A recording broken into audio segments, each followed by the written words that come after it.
Cloying. Salitang lagi nating naririnig sa mga nagre-review ng pabango. Ano ba ang ibig sabihin nito?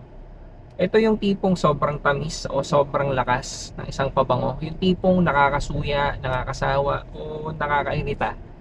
Yung tipong hindi na komportable yung nakakaamoy. Karaniwan, mga vanilla heavy, mga amoy chocolate, amoy prutas na sobrang tamis. Karaniwan nandun siya sa sweeter side of things eh. Parang kapag nainitan kasi, mas lalong tumatapang, parang nagiging super saiyan yung projection or yung intensity ng pabango na yun.